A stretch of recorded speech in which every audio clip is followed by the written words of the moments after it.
Assalamualaikum warahmatullahi wabarakatuh. Saya Miss Nadia Turahmi akan menjelaskan isi makalah saya yang berjudul Sejarah Peradaban Islam di Masa Tariq bin Ziyad dalam Pembebasan Spanyol.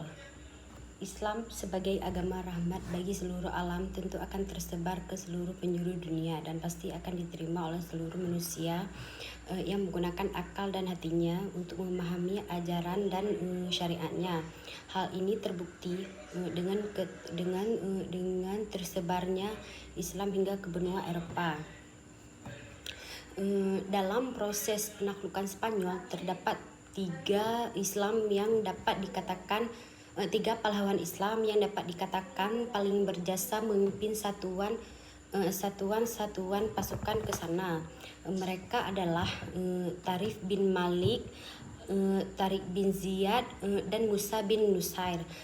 Namun dari ketiga pahlawan tersebut, nama Tariq bin Ziyad lebih dikenal sebagai penakluk Spanyol karena pasukannya lebih besar dan hasilnya lebih nyata. Nama Tariq bin Ziyad terkait erat dengan penaklukan Andalusia. Bahkan selat pemisah antara benua Eropa dan Afrika yang dikenal sejarah sebagai lautan sempit hingga kini tetap menyandang namanya. Selat tersebut dinamakan Selat Jabal Tariq Gibraltar. Tariq bin Ziyad atau lebih dikenal dalam sejarah Spanyol sebagai legenda dengan sebutan Tariq el Turto. Tariq yang memiliki satu mata adalah seorang jenderal dari dinasti Umayyah yang memimpin penaklukan Muslim atas wilayah Al-Andalus pada tahun 711 Masehi. Dikenang sebagai salah satu panglima luar biasa yang namanya tercatat dalam sejarah Islam. Tariq bin Ziyad adalah bekas budak seorang gubernur Islam di Afrika Utara, yakni Musa bin Nusair yang telah dimerdekakan. Ia masuk Islam di tangan Musa bin Nusair yang menjadikannya maula. Jiwa kesatria Tariq bin Ziyad semakin tampak setelah ia dekat dengan gubernur Musa bin Nusair. Apalagi setelah memeluk Islam, Tariq berubah menjadi pribadi yang lebih religius dan giat mempelajari Islam. Para ahli sejarah juga menegaskan bahwa Tariq bin Ziyad lahir pada tahun 50 Hijriah. Berkat keberanian dan kesolehannya yang kemudian membawa Andalusia menjadi kiblat pengetahuan dunia. Bahkan namanya terabadikan di sepanjang sejarah Andalusia. Ketika berbicara tentang penaklukan Andalusia, tentang masuknya Islam di sana, tidak lepas dari jasa besar seorang panglima Islam yakni Tariq bin Ziyad. Tariq bin Ziyad menjabat sebagai pemimpin Tangier, ibu kota Maghribi pada tahun 708 Masehi. Wilayah ini bukan sekedar kota biasa, tapi juga memiliki wilayah luas yang berada di bawah kekuasaannya. Kepercayaan Musa bin Nusair yang begitu besar terhadap Tariq bin Ziyad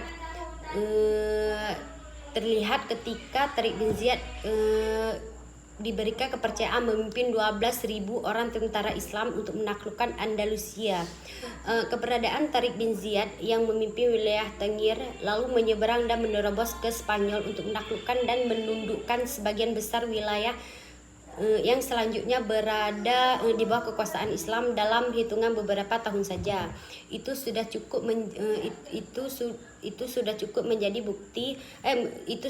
menjadi kebanggaan karena ia mencatatkan namanya dalam sejarah dengan huruf-huruf dari cahaya. Proses masuknya Islam di Spanyol terkait dengan aktivitas politik pemerintahan masa dinasti Umayyah, yakni kebijakan ekspansi perluasan wilayah kekuasaan. Dengan demikian dapat diketahui bahwa pada periode awal Islam masuk di Spanyol melalui jalan penaklukan. Tariq bin Ziyad lebih banyak dikenal sebagai penakluk Andalusia karena pasukannya lebih besar dan hasilnya lebih nyata. Berkat keberanian dan kepemimpinannya yang luar biasa menjadikan namanya terpahat kuat pada nama sebuah bukit sekaligus selat yang memisahkan semenanjung Liberia dengan Afrika Utara.